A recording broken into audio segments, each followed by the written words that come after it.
Hi guys, let's get started. So it's recording. We'll post these recordings later today or tomorrow. Okay, so today is Thursday, second week. So this week we've been doing a bit of a review, right? And today I'll kind of finish that up and then you'll get a homework assignment. Okay. So before I begin, are there any questions? Any issues? You have a homework assignment due tonight. It's a soft deadline, and you have the hard deadline, which I think is Saturday. So double check. So you have until Saturday to submit it without losing points. After that, it closes. So that's right. So I would suggest that you try to submit. Okay. Please send. All right. So I'm not hearing any questions, so we're just gonna continue. I'll go over Brightspace for a little bit, just kind of figure out where we are, and then we'll start working on some of the additional examples that I have today of Python, system administration, and the Linux operating system. And then after that, I have a few problems that I will give you guys to work on. Okay, so these are scripting problems. I will kind of go through them as much as I can, but you guys will have to complete them. All right. So that's kind of the plan. All right, so you guys can see this. So the intro, we've completed this module already. This was last week. You have some slides there to read through, and then you have a homework assignment of just basic simple Linux commands to go through and familiarize yourself with. All right, those will be your day-to-day. All right, now we are on this module, scripting in case. Basically, this course we'll have scripting every week on any topic that we do. You know, if we're doing firewalls, we'll look at scripts for that and everything. So that's the common theme. And we'll explore a lot of the libraries in Python that can help us to interact with the operating system or interact with networking, etc. Okay. So, and then like I said, you'll have some reading assignments, but not this week. So this week, we are going over this. So I have just basically this Word document. You can glance through it. Just has basically a listing of a lot of the familiar terms in Python. So you can look at it if you'd like. And then we have, I've been doing some examples. I'll continue to do some examples today with lists. I'll continue with that theme of creating our port scanner. If you remember, we did the port scanner on Tuesday, and we got it to scan some ports, I believe. Right, that's part of the homework. Just kind of implementing that and showing that it works. So remember, for your homework assignments, you know, I'm looking for a screenshot or a few screenshots that show evidence that you got the program to work. Right, there's some output there that clearly lets us know that the application was able to work. Thank you. Yep. All right.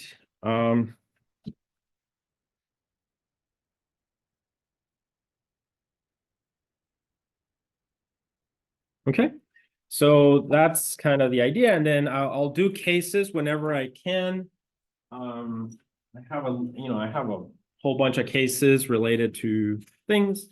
And so they're interesting because they give us a backstory on what has happened. And then, you know, if you're a system administrator, or how those system administrators in those specific cases were actually able to solve those, right? So the problems will get harder and harder, but at the same time it's Python, right? So it's actually straightforward, right? And usually it won't be anything complicated with advanced data structures. It'll just be libraries, and a lot of it is, you know, as we will see next week on week 3, you know, the philosophy of Linux is that everything is a file, right? And so we're dealing a lot of the time with text files and access control and things like that. So that'll be a common theme. All right, so here we have, today we'll go over the case. I'll read through it. I want to show you first, I guess. This will be probably the homework. I need to look at it a little bit, see if I want to add a new problem. But in general, these are the things that we've been exploring on Tuesday. So you can see here, this would be the homework assignment. And I currently have 5 problems, I guess. So one problem, I've kind of demoed this on Tuesday, right? I didn't do 10, but I did like 3, I believe.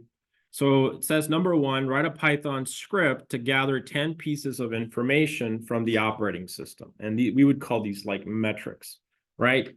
Such as users logged in. Where can you find that command? It's actually from last week's homework, right? It should be there. RAM usage, okay, that one you may need to look up. CPU, GPU usage, that one you may need to look up. These are just examples. At the end of the day, I just want 10 of those, and you can use subprocess.call. So I think I showed how to get uptime, correct? On Tuesday with subprocess, so you have 1 already. Just do 10. Okay, and it can be whatever you want, and you can, you print them just on the terminal. Please show the screenshot. Please be clear, like say this is 1, this is 2, this is 3. So it's a little bit clearer for me to see that you did it, and I don't miss like, okay, I thought you only did half and you probably did all 10. All right, so that's going to be problem number 1. I kind of demoed this, so you just have to repeat it 9 more times. Are there any questions on problem 1? Straightforward? Okay, great. Now this one you haven't done, so I will kind of demo this one today as time permits. Number 2, write a script to iterate through the entire file system and find a path of all files containing a particular input string. Okay, so again, iterate through the entire file system and find a path of all files containing we need the path of all the files containing a particular input string. So you would list them basically. Now I may actually change the wording of this instead of the whole file system to just 1 folder. Okay, so I'll look over that again. So wait until like tomorrow for me to update these problems. In general, they will be these. I might change them a little bit. Number 3, as discussed in class, write a script to iterate through the entire desktop folder. For your user, okay, you should know how that works at this point, and replace a particular word in the file with an input word of your choice. Okay, so that's a similar one, only one is reading and one would be writing. This will get into access control once again, but because it's the desktop of your user, you should be able to do it. Be very careful, obviously, of what you change, right? So don't go into the etc with root privilege and change everything because your system might stop working.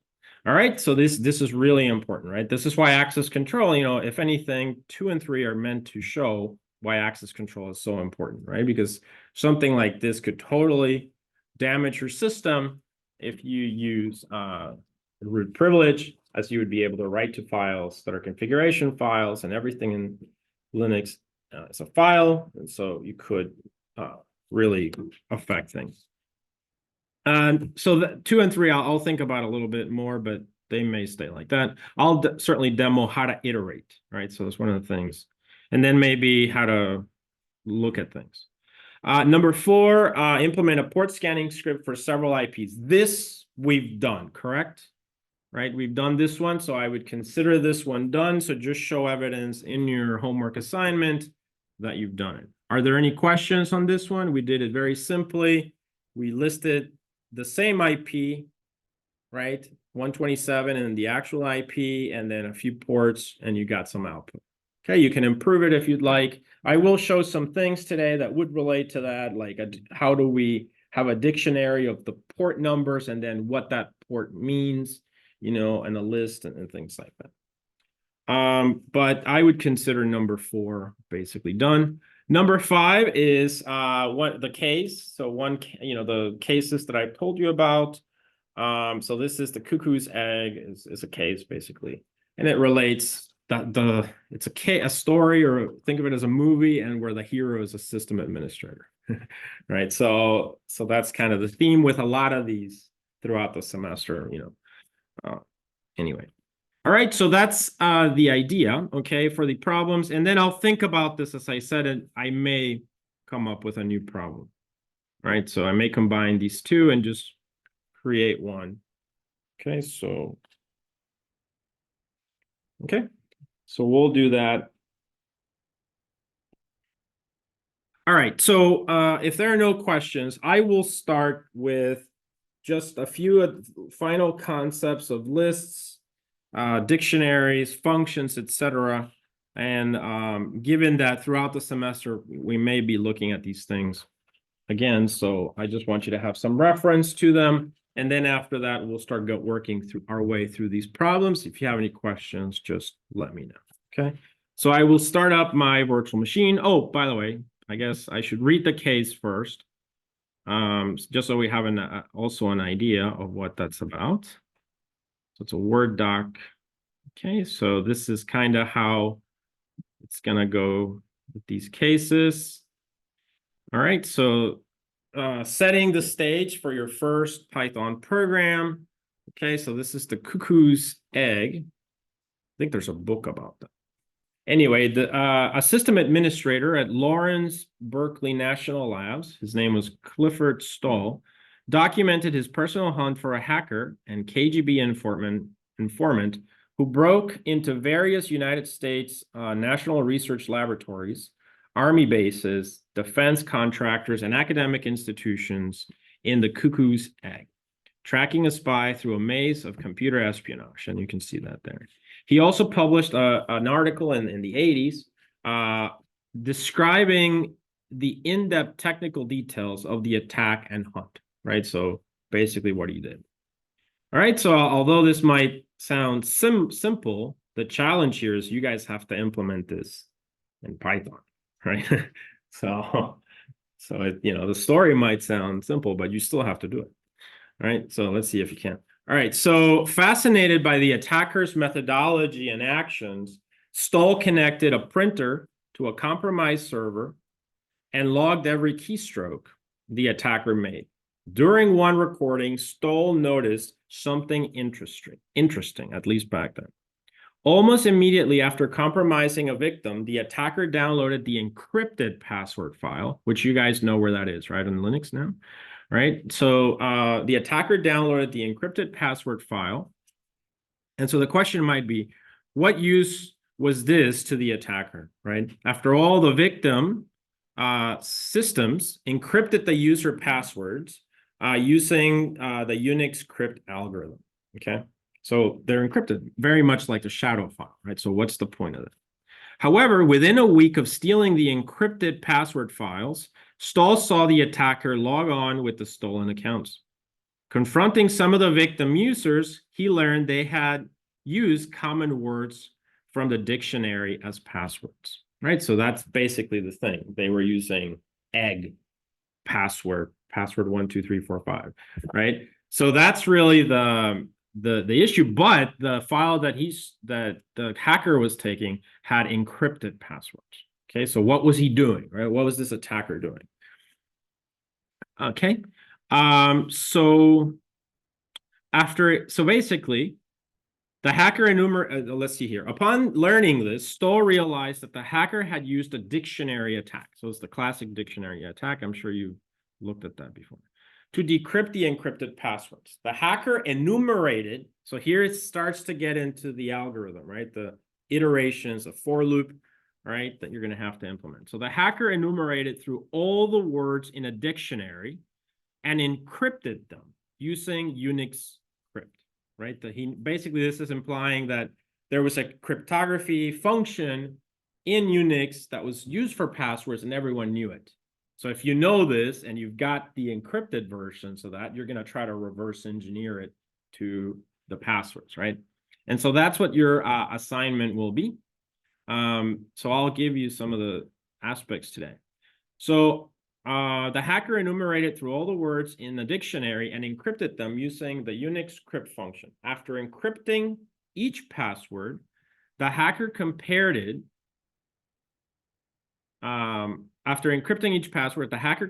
with the stolen encrypted password. The match translated to a successful password crack. Does that make sense, guys? You'll get it, right? Very easy. All right, perfect.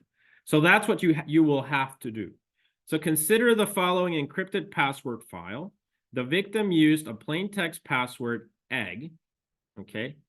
there's a salt, which is an additional value that is added to the passwords. That's not secret, but it just adds a little bit more randomness to the functions, to the hashes. The Unix crypt function calculates the encrypted password with crypt, egg, and this, and produces basically this, the hash value of it. Okay, as long as we follow this procedure, the salt doesn't matter. So here you can see we know our etc password file, right? And we've already seen it. We saw it, I think, on Tuesday. We saw the accounts, we saw the passwords, and then we have other things in there.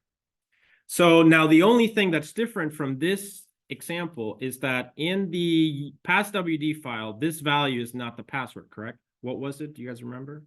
It was an X. And the X just indicates that that corresponding password is in the shadow file.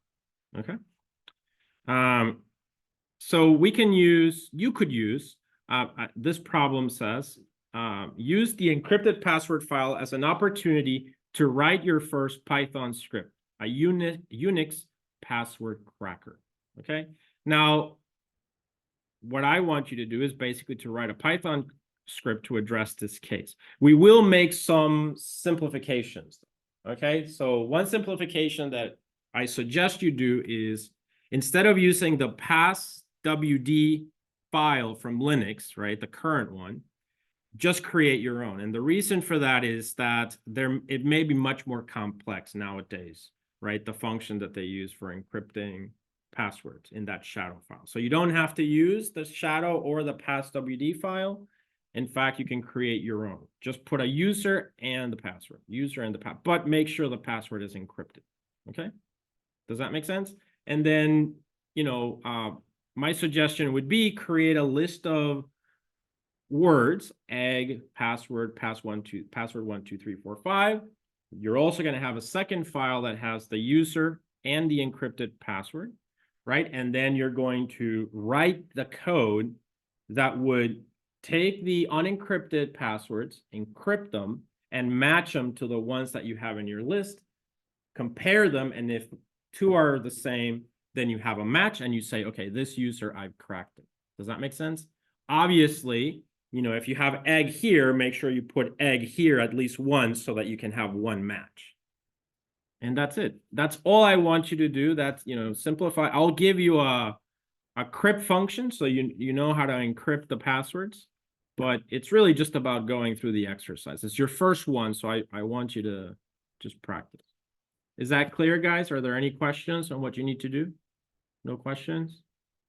Pretty clear? All right, I will today, that's, you know, one of the things I will do. I'll kind of go through some of the skeleton, if you will, of the code and just give you some basic ideas, and then you guys can finish it.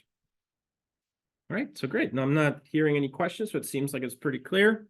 Okay, so now we know basically this is the case. We'll do many cases, or at least, you know, a few cases, probably one every week or 2 weeks. All right, and they will be these types of assignments where you have to code and kind of think through the problem. All right, so I think that's all the problems. We've talked about them. We've talked about the case. Now let's go through to the virtual machine and let's just start going through examples. And then if you have questions, please ask. All right, so I'm going to go ahead and start the VM.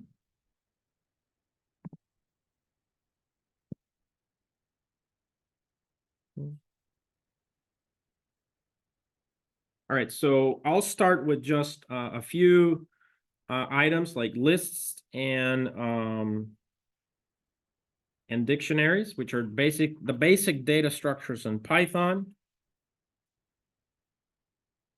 And this will be in the context of the port scanner, or the network port scanner that we started building on Tuesday. You could use this to have, have it be more presentable.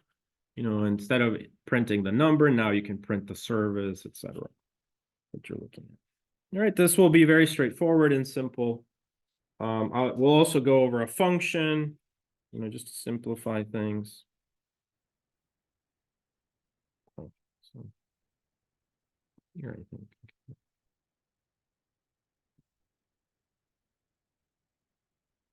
And then we'll start getting into the problems, basically.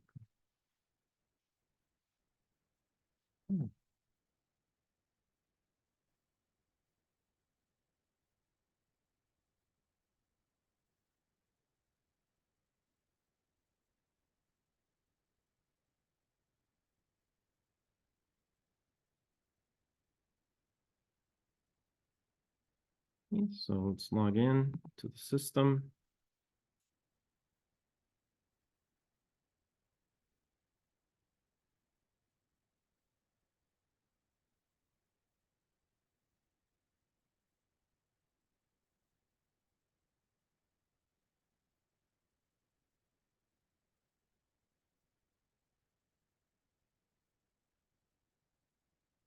All right, so I'm going to open up the terminal. And I'm just going to navigate to the folder that we were in, which I think it is ITS Spring 2024. So remember, I'm going to do ls-l, cd desktop, clear, l, cd, ITS 372. 2024. All right. Hit clear, last L. Okay, so we've done a few scripts already. We were working, I believe, on the networking example, possibly. Let's open that one. So we're going to open it through the terminal with nano. Okay. All right, so here, since this is the one I was working on, I will continue working on it here. Okay. So we've done a list, right? We added the values into the list like that. That's a Python list. Let's say that I wanted to add another port in here, but I don't, I want to do it, programmatically, basically. So then what I could do is I could just do ports underscore list, and then things in Python are basically objects, so they have things associated with them, such as functions. So in this case, I'm going to invoke the function append, and I'm going to add to this. I'm going to add to this a port. So let's say port 443. 443, just like that. Oops. I also want to halt the program so it doesn't continue. So you can just use input. Input is like, it just takes, it's expecting you to enter a value. So it's going to halt there, and then we can just kill the program. So now before the append, we can print the list. So I'm going to do print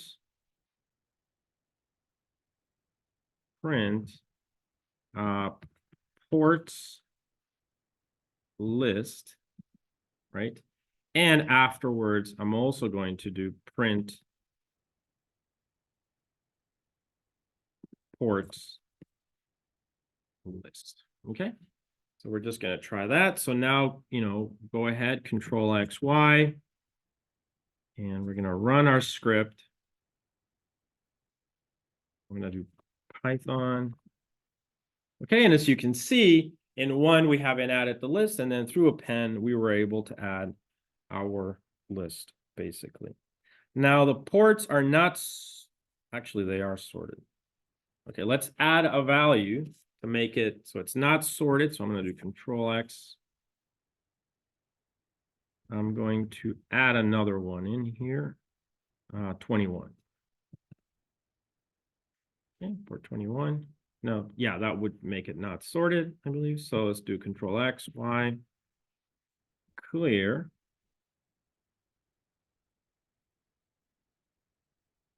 And as you can see, we've got 22, 23, 80, and 21, right? So they're not sorted. So we want to go ahead and sort them. I'm going to go back to the script. And after I've added the value, lists have a sort attribute, so I can do ports list dot sort. Okay, and then we're going to put this in a print statement.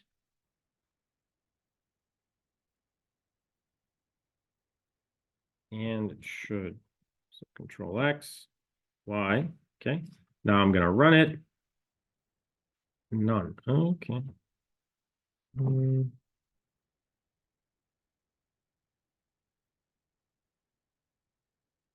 I have a typo or something? Sort.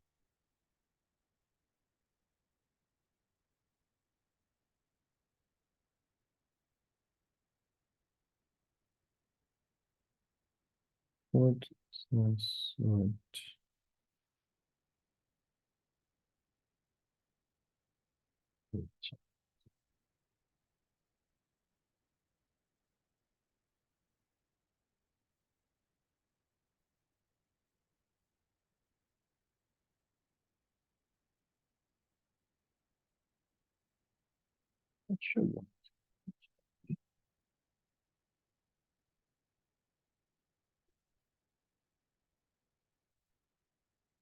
Try this first. I'm going to create A here.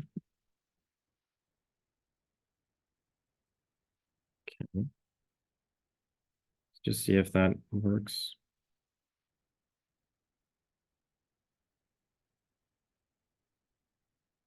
No error.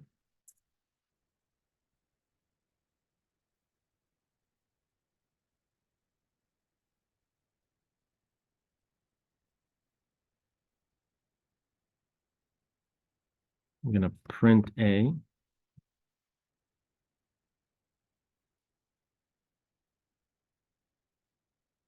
Still giving me none.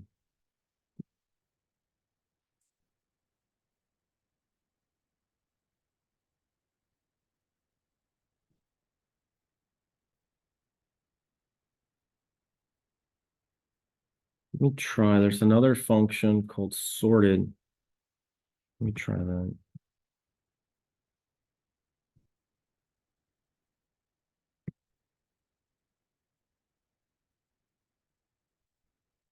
Sorts list.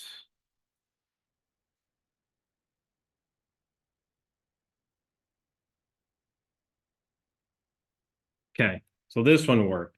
Not sure why, because it says here in what I'm looking at that it should sort should be able to list a function. So that's pretty strange. Yeah, everywhere I see it, this should work.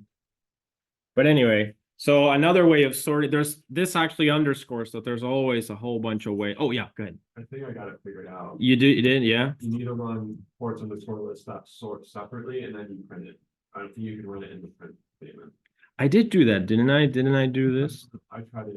Did you not assign it to A? You just ran it? Yeah, I just ran it. Okay, yeah, that might be it, that it's internally, but it's not assigning it to, okay.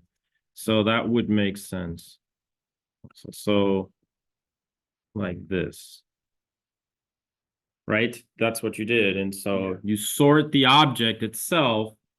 It doesn't return anything. It's just a function that takes what is, sorts it, but it's not assigning.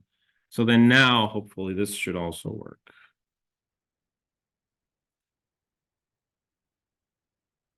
Yep. Good job. Thank you. All right, great. So there you have it. You can basically sort the list, basically. Okay. All right, so let's try something else. Now we're going to try to create a dictionary. A dictionary is actually a very powerful data structure in Python. If you guys have taken other classes, you know about hash tables. Hash tables are really fast in retrieving things, and dictionaries in Python are effectively hash tables, so they're efficient and fast for searching information. Right, so we're going to create a simple one that is a dictionary of the number for the service and then the name of the service. And this actually ties in a little bit to the next lab that you'll have that is about services, which is basically port numbers, etc. Okay, so we're going to take a look at that.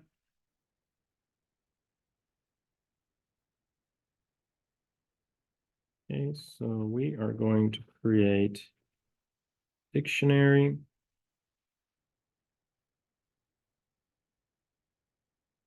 I'm just going to do that here. And I should just need to add a few examples. So I'm going to call it services dictionary. Okay. And then I should be able services underscore dictionary.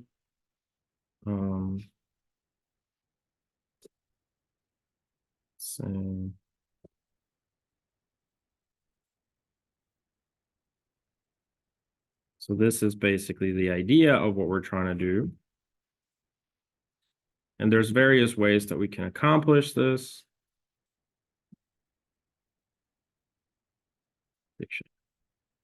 Okay, so let's run that one. Okay, and you can see we basically create this object. So it's got, now the dictionary is very powerful. You can do lots of things. You can have dictionaries that have one key, but various values associated with them. All right, you could think of it as, for instance, in databases, right, where you have the user ID, but the user has a first name, last name, and various other things. Okay, so that's a dictionary. Notice it instead of the square brackets, it uses the curly brackets, and it's got key value pairs in this case. Okay, let's try something else for the dictionary. Okay, so we're going to go back. Now you can sometimes add a few lines here to separate things out. So for instance, you can see I'm adding that. That kind of helps to make things more readable. So this ends the lists part. Oops. Okay. And then you can come over here. So let's try to add another one. I'm going to do services dictionary. Right. And let's do HTTP. Right, which is another service. And the associated port number, TCP port 8. Okay, so we're going to repeat that exercise. Oops, hit the Python command. You can see our dictionary now has two values, right? And we can continue doing this if we would want to. When you have these kinds of dictionaries, you can print values related to them. So we can go over here. And so now let's see some of the associated parameters. So I'm going to do print services dictionary dot keys. So it should be a function. Okay, if I run that, it tells me that the keys are SSH and HTTP. Okay, so sometimes you want to know something like, is this service in my dictionary? So you can search basically the keys to see if, maybe you're looking for FTP and FTP is not there. Does that make sense, guys? So it's a way of storing key value pairs of information. Okay, we can print out several things. So let's try to print out several things at once. I'm going to do print services dictionary dot items, right? Like that, items. We can also try to print if the dictionary has a specific key, so I can do print services dictionary dot has key, and the goal is to check for a specific key such as FTP. Okay, So these are the various ways of interacting with a dictionary. And finally, let's do print services dictionary dot. Oh, sorry, yeah, we want the actual value. So I'm going to pick an existing, so SSH first, right? So SSH is the key. So I want to print out that value, basically. Okay, so several things here. We should probably add, well, let's just do it like that. I'll remember.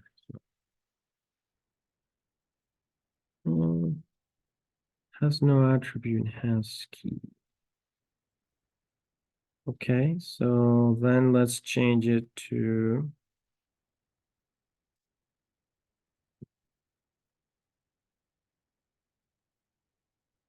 let's change it to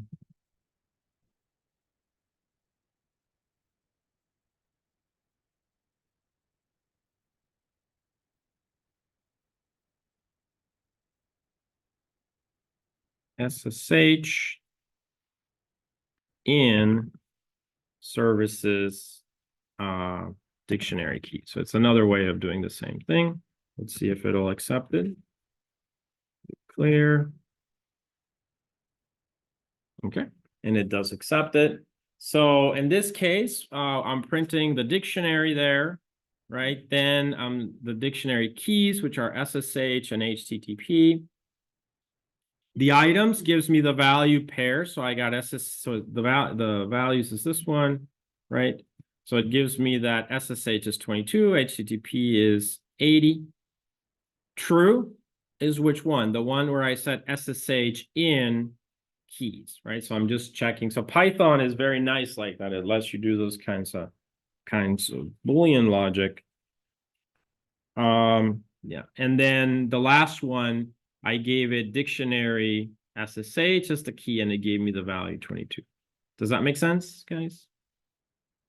Clear enough? Simple enough? All right, great. Yeah, so that's just a quick review. The last thing we'll do functions. I think is the last thing I wanted to do. And then we'll start getting into the problems. Go ahead. Okay, so here. We did this, right, before. We did this try, and we did it like that on Tuesday. And now what I'm going to do is I'm going to change this to be a function, basically. Okay, so we're going to define this as a function, and then we're going to invoke it from here. So that means, so I can remove this input here. Get rid of that.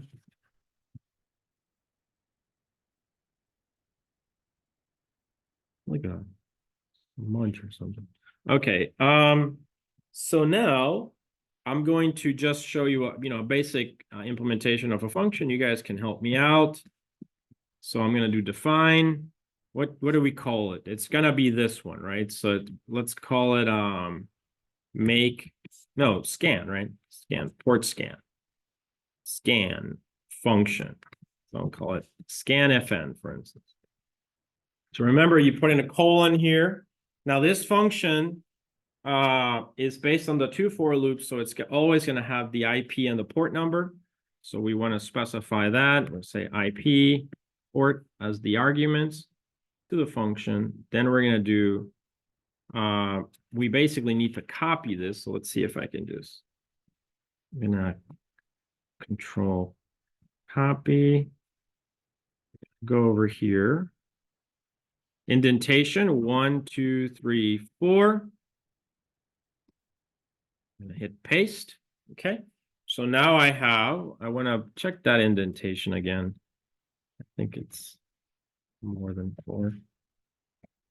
Okay, 1, 2, 3, 4. And then we just need to check the code again.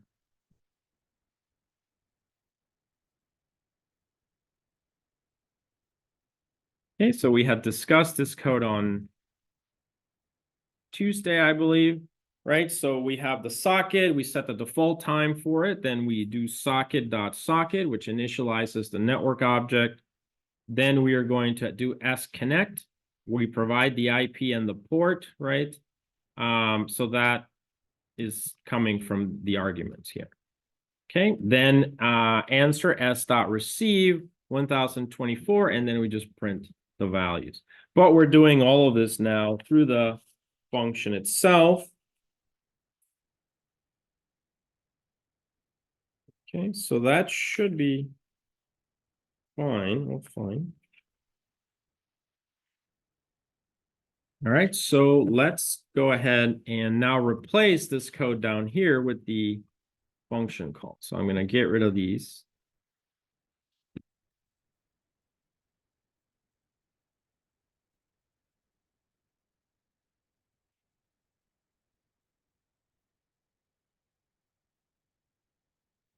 Right, like that. And now you can just replace that with the function call. So in this case, it should be scan fn.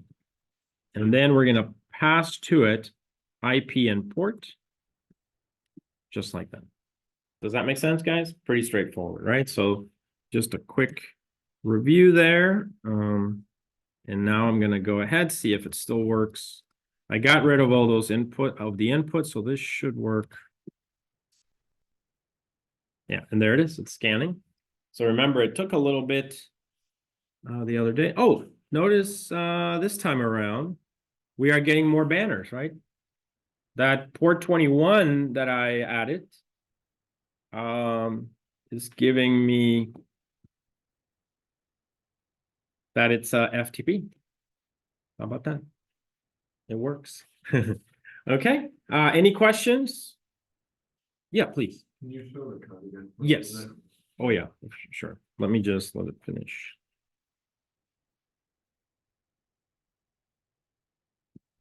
All right, so I would call this the port scanning, IP and port scanning or socket scanning problem done, right? With this is all you need to show. I mean, you can make it better, of course.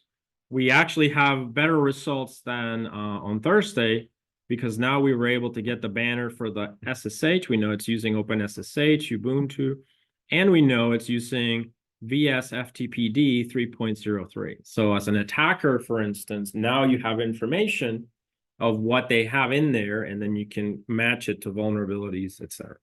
All right. So yeah, so I will go back to the code. And which part of the code do you want to see? Okay, so it would be the function and then the function call base. Okay.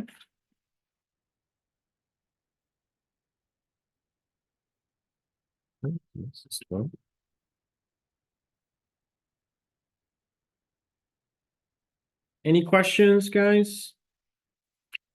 Nope, pretty easy. All right, so that was that. We've covered the OS, I think, commands. We did functions, dictionary, list. Did we do files, read and write to files? We haven't done that? No? Okay, you will need that for the cuckoo's egg, right? So this is a good scenario then. Let's work through the cuckoo's egg actually. And that way we can practice reading and writing from files, which is a very common thing. So let's think of the cuckoo's egg. We need two files. One is the one you stole, and then one is the one that you're creating, your dictionary attack. And then you just need to write a script that iterates through them.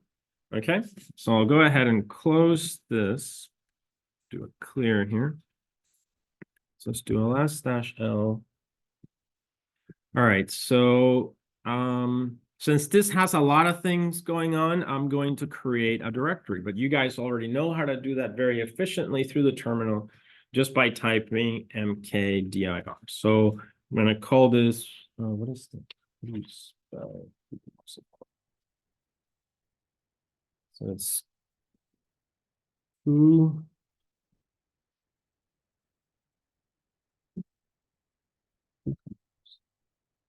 cuckoo's egg. Don't use symbols like this when you're creating, in fact, I don't even like spaces in folders in Linux. I think nowadays is okay, but it wasn't okay before, and I just don't like it. All right, so, and I don't recommend it either. So cuckoo's egg, maybe. like that is fine. I guess with it uppercase. All right, so this is how you create your folder. So we're going to go ahead and do that. I'm going to do clear ls-l. You can see now you have a folder in there, and I recommend you put all your files for this problem in there. So I'm going to do cd cuckoos. Now notice I can just hit tab and it's going to autocomplete. So, do that. Also, I don't know if you guys know about up arrow, but whenever I want a command that I've typed before, I just do up arrow. See? And I can just keep doing this forever. And I don't have to type anything. Okay. So once you're in there, ls-l, there's nothing. PWD tells you the exact path, so you know exactly where you are and are not going to get lost or anything like that. Let me just start charging.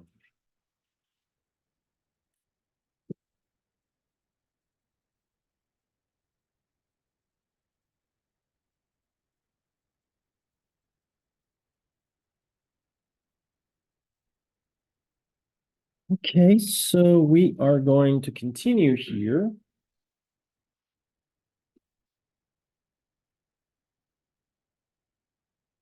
Let's do ls channel. All right, so we need 3 files, right? So let's start the 2 files first. So I'm just going to do nano, and one is going to be the stolen. Let's call it shadow, although it's not the shadow. It just gives us an idea of what it is. So stolen shadow file. I will call it txt. It's a file, and it is a type of a txt, actually, the shadow file. What's encrypted is the values in it. So I'm going to do nano stolen shadow. And so you need a convention, right? So for instance, let's just go with user password. We can even use the colon as long as you don't have that colon in your encrypted values, right? So I'm going to do, user1 colon, and then this would be the encrypted, right? So something like that. Okay. Does that make sense? Later on, I'll show you the command because you want to make this more correct. So you would put in the actual encrypted passwords. Let's do like a few. So I'll do user2 colon some password, user3 colon and some password. Okay, and they can be variable length as well. All right, so that is your file. You can hit enter now so that you have, get rid of this one because it's going to count it as a line. And then, yeah, there you go. So do the down arrow so it doesn't add a blank line. So you have 3 values in there. So remember, Control X, Y, enter, ls-l. That is your stolen shadow file. Now we need the dictionary attack file. Okay. So the dictionary attack file would be also nano dictionary attack, let's call it .txt, right? And then this one is going to have some dictionary. So it's basically a whole bunch of passwords, pass 1, 2, 3, 4, 5, user 1, 2, 3, 4, 5, the egg, those kinds of things, but encrypted. The key thing here is you have to use the same cryptographic function that they use. So that information the hacker had for this to work. All right. Which sometimes for hashing passwords, you use MD5, SHA-256, SHA-1, all those kinds of things. So there is, it's can be known. Got it? All right. So, and again, get rid of the new line.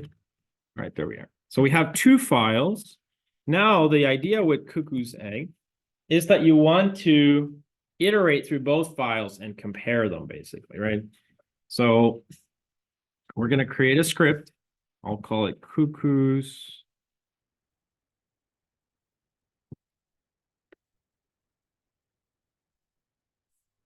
.py. This would be a type of an attack in this case, I guess. All right, so let's do that. So we want to first read in the two files. So I'll just do stolen F, and I'll do attack F, right? So I know exactly what I'm looking at. So this is how we want to open up files in Python. And then I'm going to do open. In both cases, we're just reading the files. So we have to know the names. So I think it was stolen shadow .txt. Remember that here could be read B, which it means read binary when you're reading the binary, or just read normal, like normal text. It could also be write. There's actually also append. So when you already have like a log file, right? It's full of data, and then you're just going to append at the end. So that's also a possibility. By default, this is read, so you don't even have to include it. Okay, so then I'm going to do open over here. And this one was, I think it was dictionary attack. I want to say. Dictionary shortened. Was it? Okay. Just DICT. Okay, thanks. All right. And this would also be txt, and then comma read, just like that. So this is just for reading the two files. Okay, so let's just try it out, see if it breaks. Let's do ls dash L. Dictionary attack, stolen shadow. Those were two files, and this is the script basically. So now the logic is that we've read the file, we've opened, this is called opening the event handler or the file handler. So the F's there are the file handlers. And then now you can select how you're going to do this. So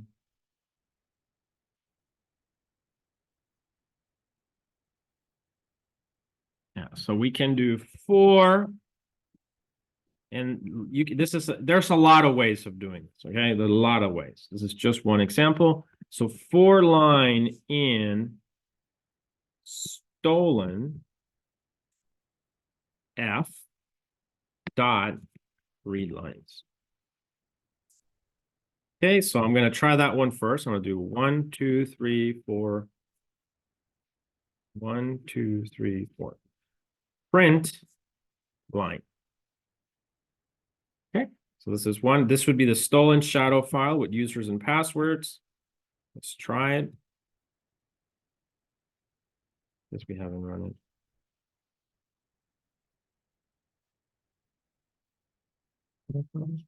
Okay, so we've got our users and our passwords, right?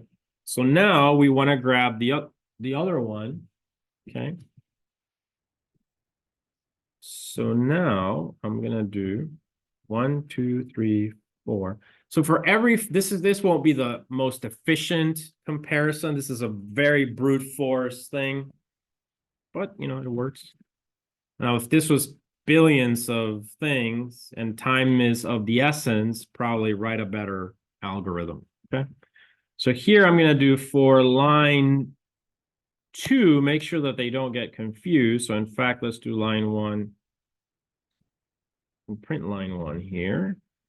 And then let's do line 2 here. Okay. So for line 2 in attack F dot read lines, right? So we've got now, we're going to basically try to compare them. So here I can print line 2, print line 2, and then I'm going to need to compare them somehow. But let's just run this for now so that we can get to the next stage. Clear, hit run. Okay. Oh, there. Indentation. See how it is about indentation? Ah, yes. 1, 2, 3, 4. Okay. All right, so let's go ahead and try it again.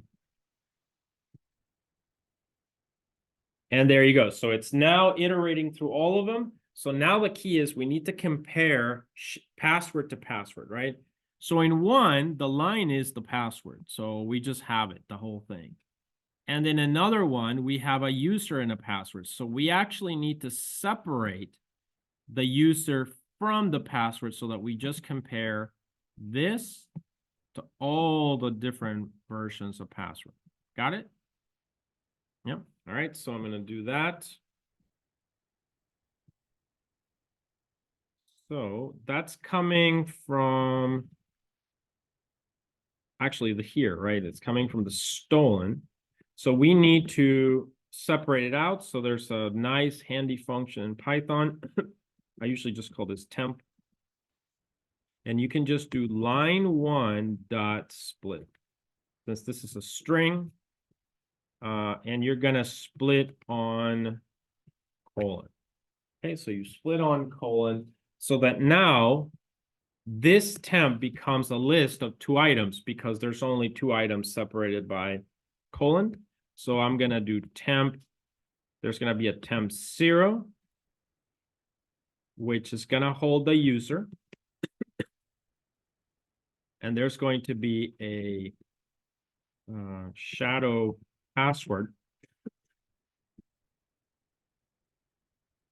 which is going to be equal to temp 1, basically. Okay, so we can print temp just so that you guys can see that it is in fact a type of a list.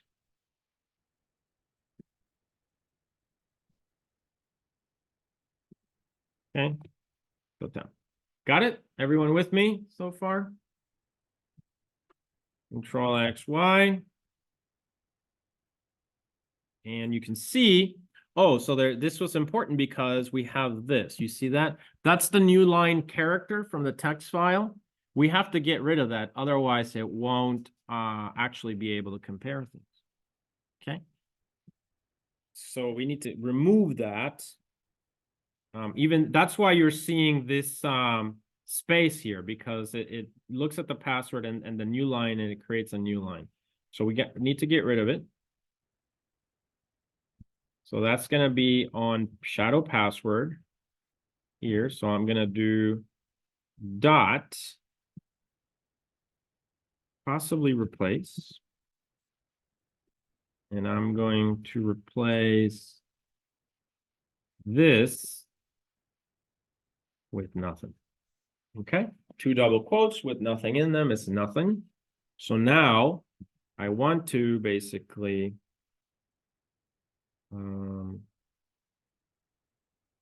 so this line 1 is what's creating that new line space. So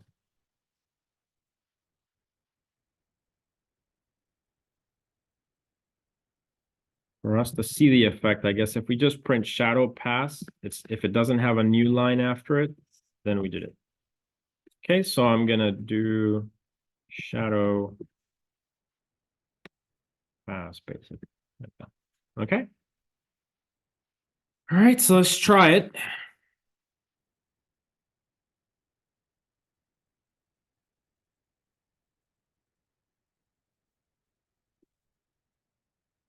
So we printed. Yeah, so here printed that. Here we printed that.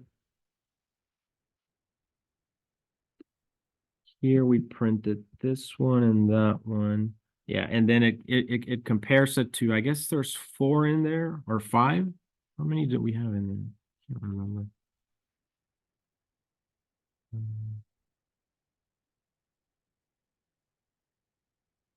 Okay, so let's go back. Let's see.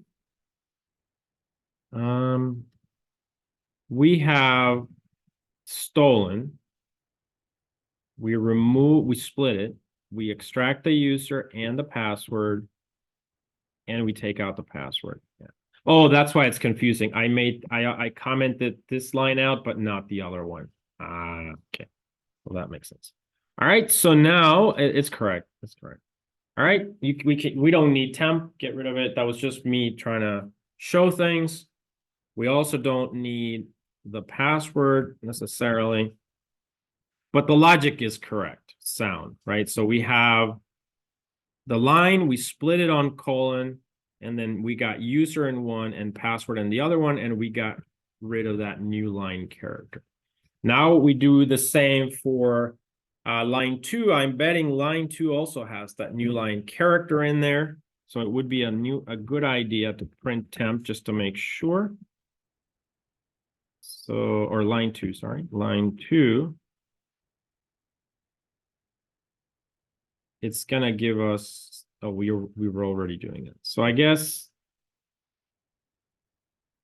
I know it's there, but let's just do this to confirm.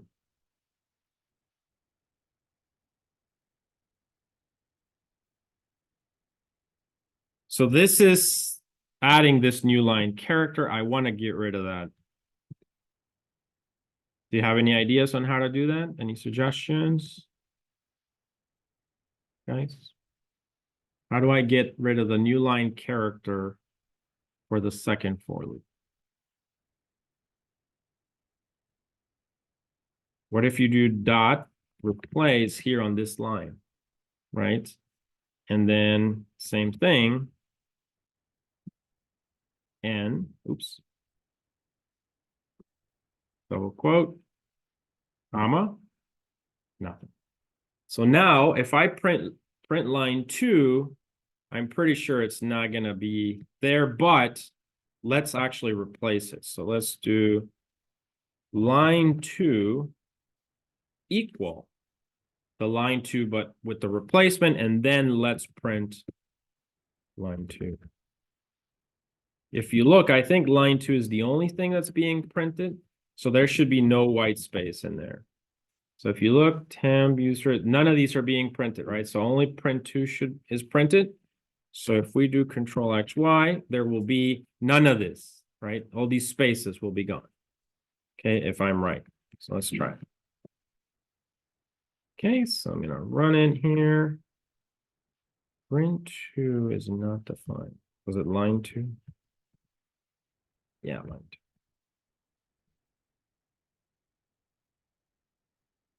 Okay. Now it works.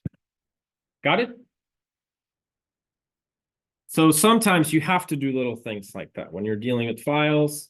But yeah, so we're getting close. Now we want to make sure that we have one of these passwords that matches, right? So I'm just going to copy this one, or please remember it's JF, 3 Gs and a 7. JF, 3 Gs and a 7. So I want to go to one of the original files using up arrow. I'm going to go here and I'm going to add it. We're going to say it's user. This is going to be now user 4. And I'm going to add it in here. User 3 is going to be where we're going to have the match, right? What was the password? JF? GG, was it 7? Okay. All right. So there should be a match there. Okay. And it should tell us that it's user 3. So I'm going to do clear. Go back to my code. And what do I need to do now? I just need to match those two things here, right? So I can get rid of the print. Don't need it. And I'm going to say if line 2, right? Because line 2 only has the password, equal to what? Shadow pass, correct? If equal to shadow pass, colon, 1, 2, 3, 4. Now this is all we want. We want to print the ones that have a match, correct? So we can say, first of all, match, right? You have that. And then second, you want to print which user it was. So you can say match for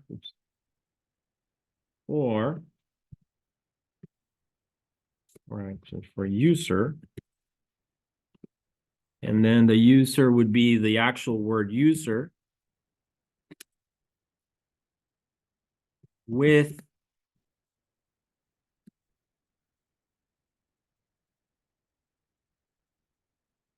password, and then we print shadow pass. Once you have this, you can basically figure out where the match was. Okay, so let's go ahead and do that. There. All right, so moment of truth here. No match. How come?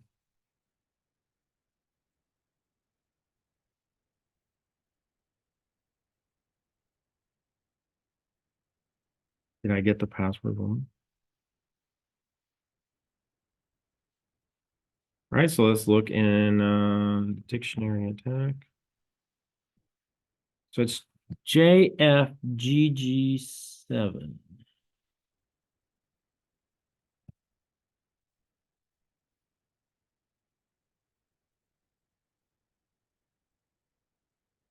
JFGG7. Well, that didn't. And we got rid of any special characters, as far as I can tell.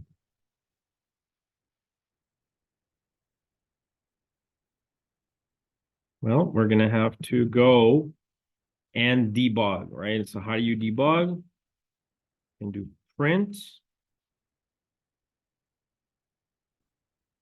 line 2, right? Also print what? Shadow pass. And then you can add the new line, or sorry, the input like that. And we're going to have to debug one by one. So I, hit enter every time, Control X, Y, right? So it's clear because it's going to print a lot. All right, so those don't match. Those don't match. There's the JF.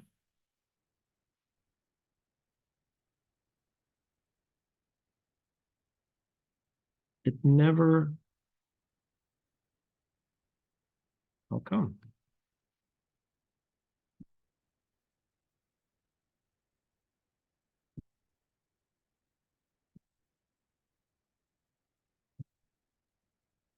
There should be a repeating pattern. It's always, it only did it for one. The top variable is changing, but not the bottom one, right? Okay. 4 line 1, 4 line 2, stolen tag.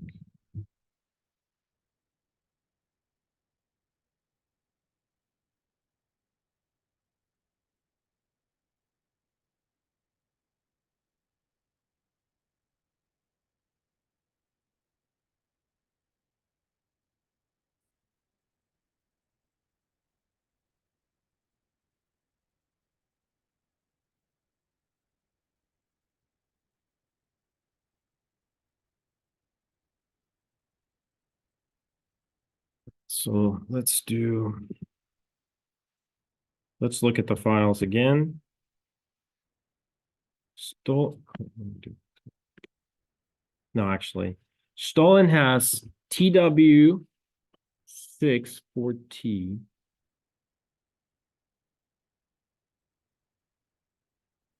That's the only one that it looked at. So these top ones are from the dictionary. 1, 2, 3, 4, 5. And if you notice, this is the same one, right? So it's only doing for this, not for the other ones. It's really odd.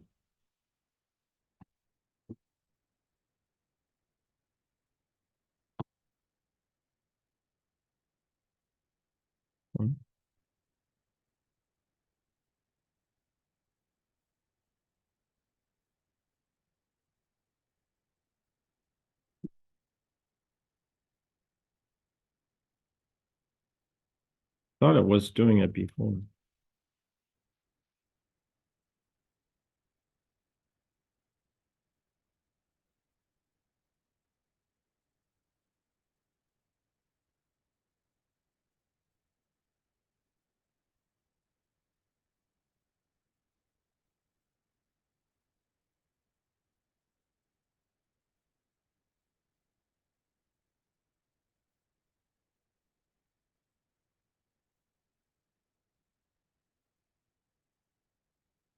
Let me try something else. I'm going to do list stolen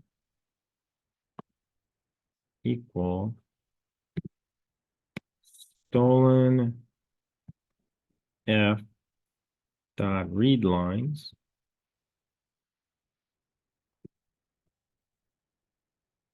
like that. I'm going to print list stolen. An input here. All right, so that looks correct, right? So I'm trying to grab those as a list and separate it from the file. Okay, so I've got a list now. So I'm gonna just load it into a list, completely forget about the file. Maybe I need to do a close somewhere in the loop. So I'm gonna just do this instead. This should definitely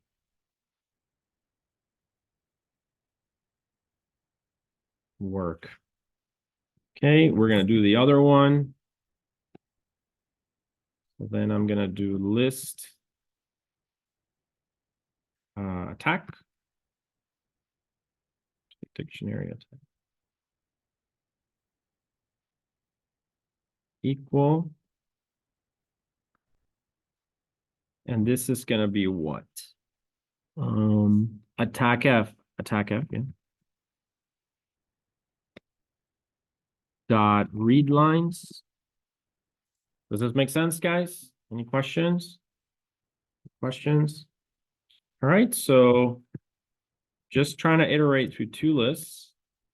So this should be list dictionary attack. Okay, so let's run it. They're there, right? So what I'm trying to do is I'm going to iterate through the first list, and every iteration, I'm going to look at all the values in the other one. So I'm replacing these with lists. Okay. So the code shouldn't require that big of a change. I just have to replace this with the list name. So I'm going to say here, list stolen. And down here, I'm going to say list dictionary attack.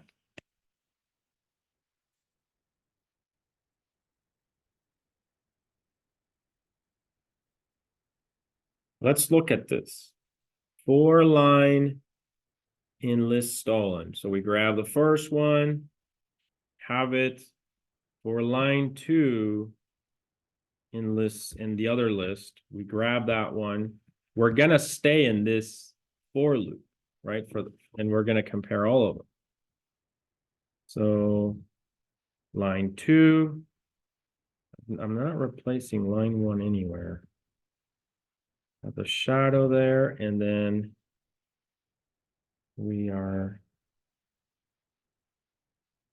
This looks right to me. All right, so let's try it again.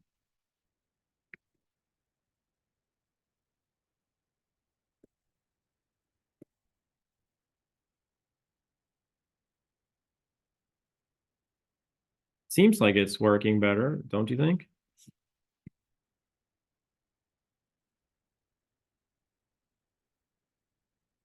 Okay. Now these, here they are. Okay, so we did have it. So this worked, right? This now did work. Okay. So I think it was an issue with the closing of the file, but it wasn't, something was getting corrupted. So then we had a, so that we take this one with that, with that, with that, with that, no match. Then we get another one, this NSF, no match. But here we obviously can see they match. However, it didn't say that they were the same. So the question then is there some kind of little space or something that we can't see, but that is there? That's the question, okay? So it should do, it's comparing them. So it should do if line 2 equal shadow pass. Well, we obviously saw that 2 are equal, but it did not match them.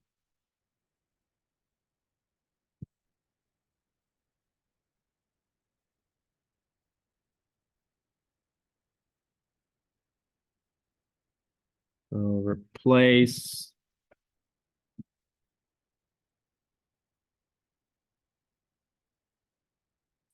white space, which is the only thing I can think of, with nothing. And we're going to do the same here. Shadow pass dot replace white space with nothing. Okay, it's the only thing I can think of. Otherwise, we're getting to, not so sure. We can actually get rid of that input because we know it works now. And I'm also going to get rid of this one.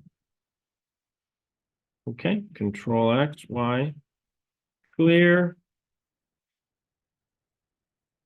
Ah, it worked. Did you guys see that it worked? All right. So that was it. So there was sometimes this happens. We can't see it. There's a white space in there. And we needed to get rid of that. So now let's just clean this up, and that almost completes it. You guys still need to do something, but that's basically the logic almost. All right, so let's get rid of this, right? This, we don't need this anymore. Imagine you would be doing this over maybe 10,000 passwords or something like that. Oops. Clear. And now, did it work? Yeah, it works. So it says match for user 3 with pass JF triple G7. So then now the hacker in the cuckoo's egg problem or case would know, okay, for user 3, I know the password now. And since you generated those passwords, you know what the actual unencrypted version of it is. And the story says that the hacker would return a week later, log in as user 3 with the password, which was maybe egg or something, and they were in because it was easy. It was based on the fact that you had a dictionary of common passwords. Probably password 12345, user 12345, something along those lines. Any questions on this idea, guys? Now, just to make this more challenging, you already saw that we had some challenges when I just typed letters. If you encrypt something, you're throwing in even stranger characters in there, right? So be mindful of that. But at least you know this works. Let me give you the crypt function. I have it in here, a Python one that you can use somewhere in here.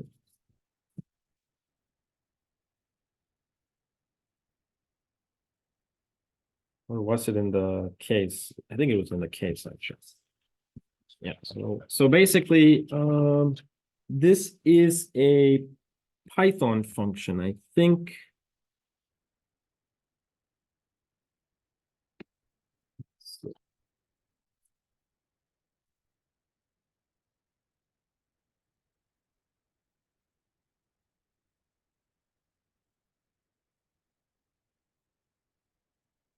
okay. I mean, this is more, I mean, the whole point is just to do the logic, but to me, be more correct.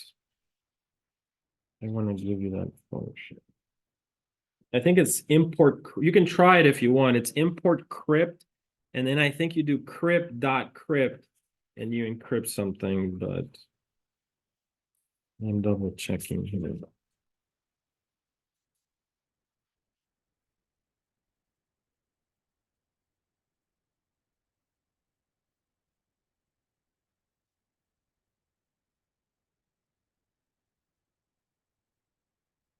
Yeah, so here I have an example, actually. Here it is. All right, so this is the Python interpreter, right? So I already showed you how this works. Remember, here we are in the shell, bash or dash or something. But if you just do Python, notice it gives you these three arrows or greater than symbols. That means you're in the Python interpreter itself. And we can try commands really quickly here. So I'm going to try import script. Okay, there it is. And then I'm going to do, now this is a library, so I'm going to invoke crypt.crypt, just like that. And I'm going to encrypt something. So let's say egg, comma, and this is the salt value, but this value is known, so the hacker would have it also. So now you can see we've encrypted it. Does that make sense, guys? Yep. All right. So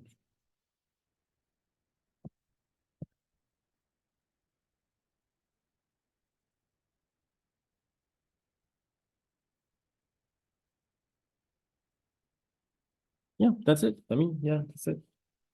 So you would have a match, you'd have a file egg, right, for user 3, and then you run this, and now you have that, and this is what's in the file, the dictionary attack. Okay, but because it's user 3, you know which user it was, or ID or something. You're able to find it, basically. Is this clear enough for everyone, guys? I mean, I don't necessarily need you guys to use this function. You can just do what I did. But if you want to do it more thoroughly, I guess, and practice more with cryptography, you can try that. The only thing is, keep in mind, that's going to be, might have strange characters in there. So it's just more debugging of fixing it. Any questions? Does the cuckoo's egg make sense? Yeah. At the end, this was just to practice more like all the tools throughout the semester. As I said, we'll do a lot, cases like this, and some of them will require libraries. We'll do one of geolocation. So the idea is you were hacked by servers in, let's say, Russia or something. How could you determine that, right? So geolocation through a Python script, we could look at the packets and determine where the IPs are coming from, basically, by doing geolocation. All right, so we'll do examples like that throughout the semester. All right, so I believe, okay, so if we go back to Brightspace, and we go back to the problems, let's see which ones we have done. So just to get a consensus, so have we solved the cuckoo's egg case? We have, right? We've implemented this approach. Port scanning, that should be done, right? So just make sure you guys do it, have screenshots of it working. As we progress in the semester, you'll get more problems that you have to solve yourself, right? But for this, I just kind of want you to practice. I've done one of these, right? Gathering metrics, 10 pieces of information from the operating system. So you guys just have to do 10 of those. So that should be done. And then these two and 3, we have to basically iterate through the file system, right? So that's the next step that we're going to try right now. In the time that we have left, I'm going to do a simple script of just how to iterate through the file system of Linux. And this is important. If you wanted to do a malware scanner, you would do this. If you were looking for your files, you would do this. There's Linux built-in functions, right, that do this also. Grep and find will help you to do that together. And so there's various ways, but let's do this one problem. So let's read problems 2 and 3 because they are related. So it says in 2, as discussed in class, write a script to iterate through the entire file system. And let's not do the entire. Let's just pick one folder. So to iterate through a folder in the file system and find the path of all files containing a particular input string. The other one is write a script to iterate through the entire desktop folder for your user and replace a particular word in the file with an input word of your choice. All right, so we're gonna go back to the virtual machine. We can exit out of here, right? So I think it should be exit. Oops. Okay. Okay, we're back at the terminal. I'm gonna do clear /L. All right, so now we are going to do that file system. We'll conclude today with that, and then we'll be into week 3 next week. We'll start with the Unix. So we'll get now the review is over. We'll get into like some of the basic concepts of Unix, you know, definitions and things like that. There will be new commands, obviously, now, and we'll just start getting more specific into things. All right, so I think it's somewhere here. Yeah.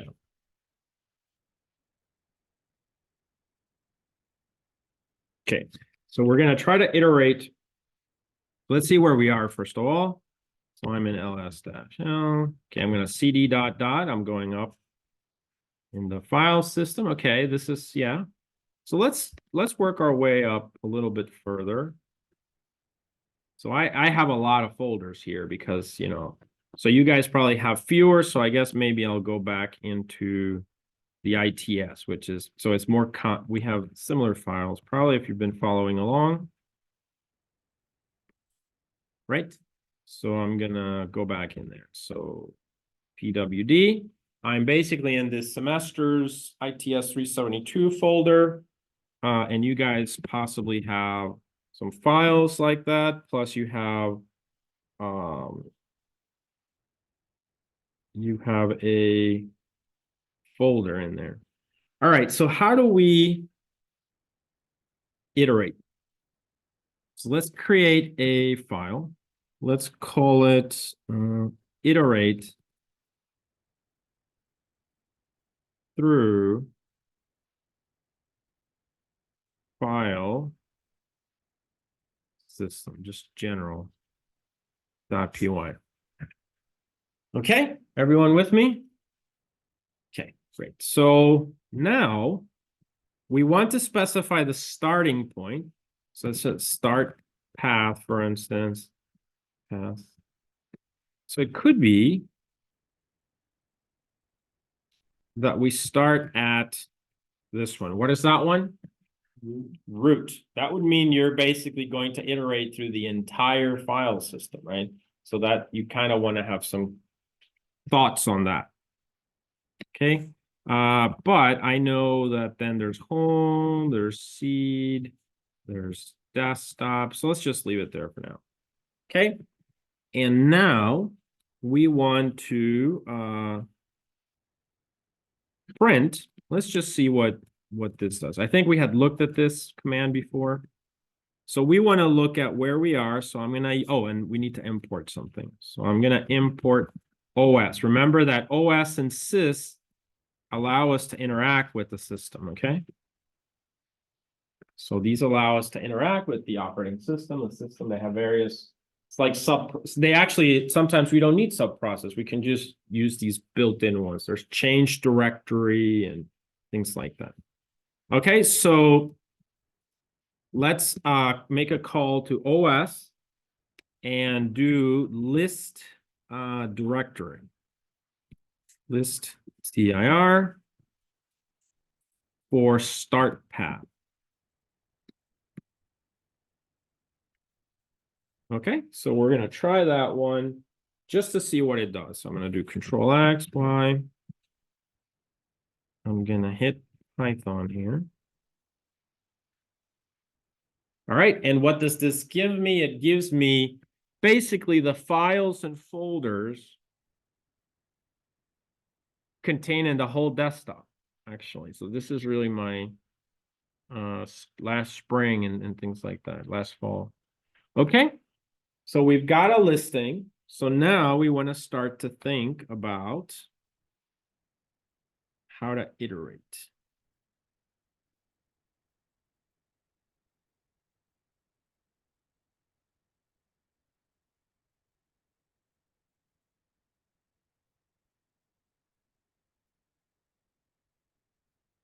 How do we do that?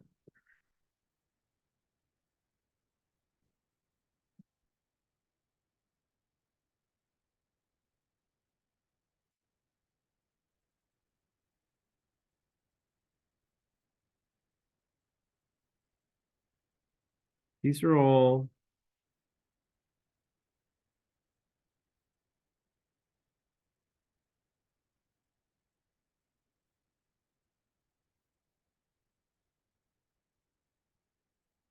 okay.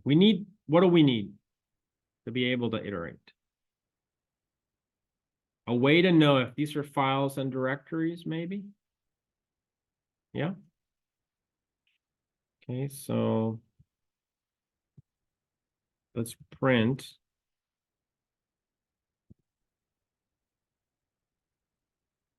for item in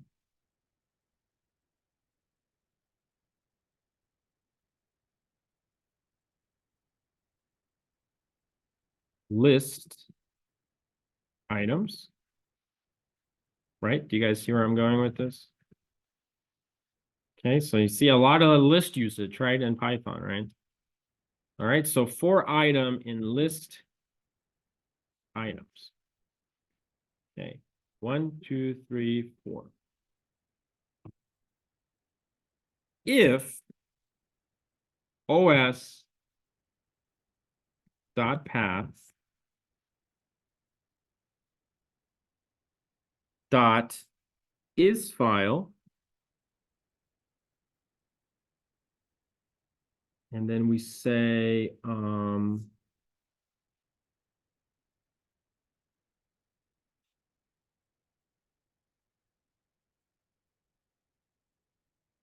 what do we put here? File name, item. So if that item is file 1, 2, 3, 4, print, what do we print? We print item is file. Do you see that?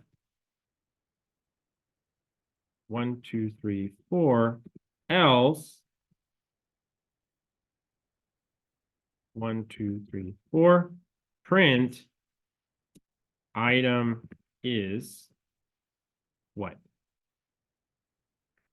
What are the things in a folder usually? Files probably, or directories, right?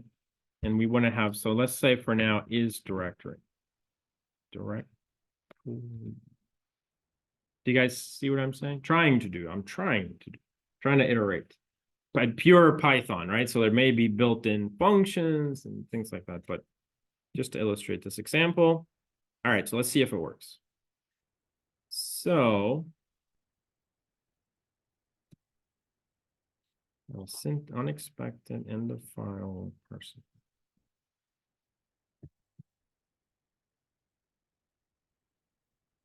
Oh, there it is. I got the parenthesis. Yep. Let's try it again. Okay, okay. It worked, right? So what do you guys think? Desktop. Says that everything in everything's a directory, right? I have no files. Is that true?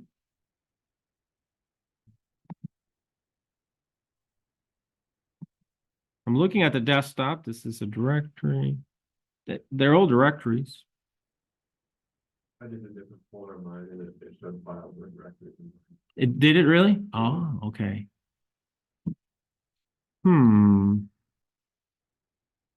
Really? Okay. Okay. So I need to do this maybe in the other folder, right? Let me try that. I see what you guys are saying. So in desktop, This was called ITS 372. 2024.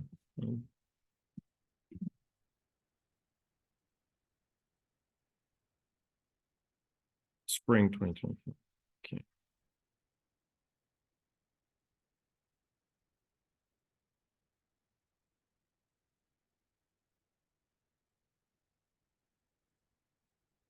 Spring 2024. I'm also going to print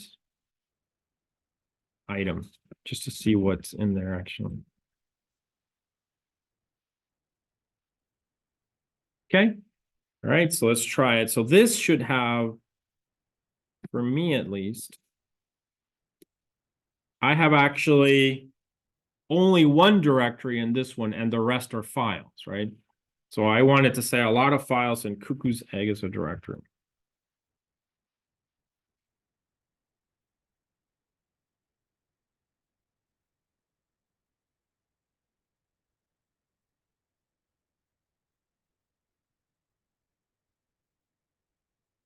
So let me get rid of the print item now. So that's why. Clear, avoid confusion.